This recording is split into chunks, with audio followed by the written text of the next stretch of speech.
Afternoon, everybody. Welcome to Donington Park, home to round 4 of the Intelligent Money British GT Championship this weekend. No testing for us today, but it is Friday, so of course we're going to do the traditional pit lane preview, and what better car to start with than the BMW that won last time out at Silverstone. Darren Leung, Dan Harper, new championship leaders, and coming into a race where Darren and Century both won overall last year. They do have the maximum compensation time on Sunday as a result of that victory, 20 seconds for the BMW. Two more Century BMWs next up. We're just going past the car of Chris Salkeld and Michael Johnston, and then we've got Carl Cavers and Lewis Plato, both flying high in the Pro-Am standings. Next up, two Cs and the two Mercedes. These guys went to Silverstone joint leading the championship. They're no longer there. Loggy and Gounon have dropped to second behind Harper and Leung. Johnny Adam and James Cottingham are down to 5th. No compensation time for either of those cars this weekend. They should go well. Next up, first the Ginettas, and they're both run by Toro Verde. The only Am car in the field there of James Tomlinson and Ian Duggan. And now on to one of the GT4 cars, two of the GT4 cars that should go pretty well this weekend if previous results are anything to go by. It's, of course, the Academy Mustangs. Eric Evans and Matt Cowley in the 61. Matt won here in May last year, while the sister car of Will Moore and Matt Nicol-Jones won at Alton Park. Worth noting that there is no compensation time this weekend for GT4, as the results from Silverstone are currently provisional. Right. On we go to Beechdean, currently joint second in the championship after an excellent start for Andrew Howard and Ross Gunn.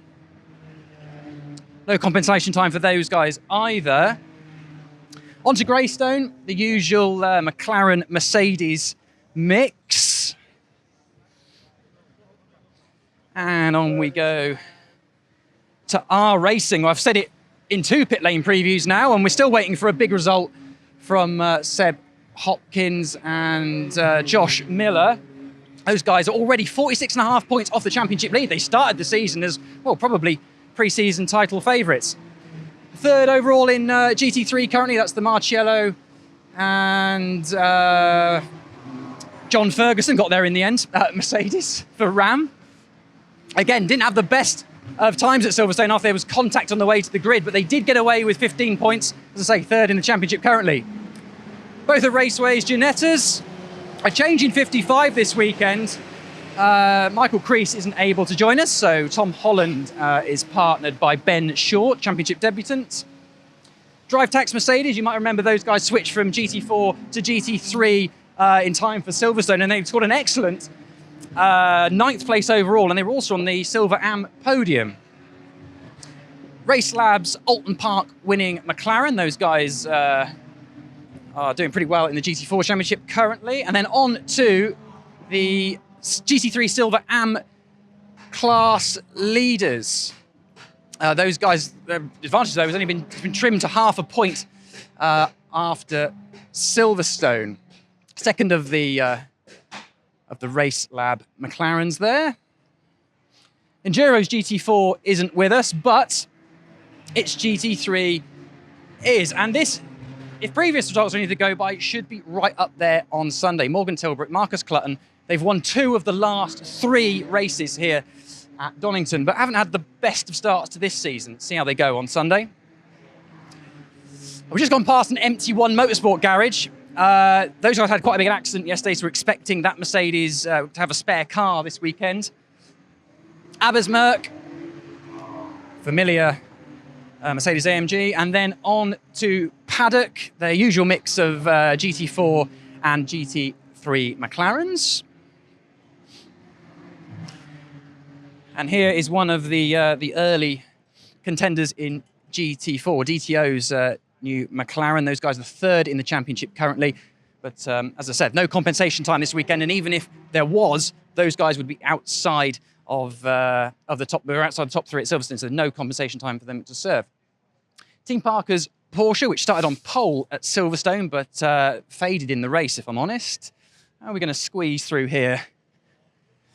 onto Garage 59. Now, both of these McLarens were actually at Spa's test day on Tuesday. They've come straight from there to Donington. They were testing here yesterday.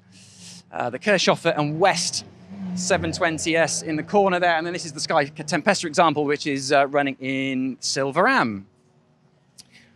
Next up, Optimum, and another of the GT3s that has compensation time on Sunday. That's the Radcliffe and Bell car, 10 seconds for those in the mid-race pit stop. And, provisionally at least, the Silverstone 500 class winning McLaren, Charles Clark and Jack Brown. Again, as I said, no compensation time for those guys currently because that result has been suspended. And finally, onto Barwell. You're looking at the car that finished second at Silverstone in the hands of Sandy Mitchell and Sean Balfe. They'll have 15 seconds as a result on Sunday. And then finally, this weekend, the 34th entry is Will Tregurtha in the second of Barwell's Lambos. Move away from the generator. And Mark Sansom as well, of course, showing that car. Those guys are second in Silver Am ahead of this weekend. That's it for the pit walk. Do join us on Saturday for live qualifying coverage. And then on Sunday morning for the warm-up, we'll also have coverage of the very special circuit safari, which follows. And of course, the race is live, 2-hour race live from 1 o'clock on Sunday.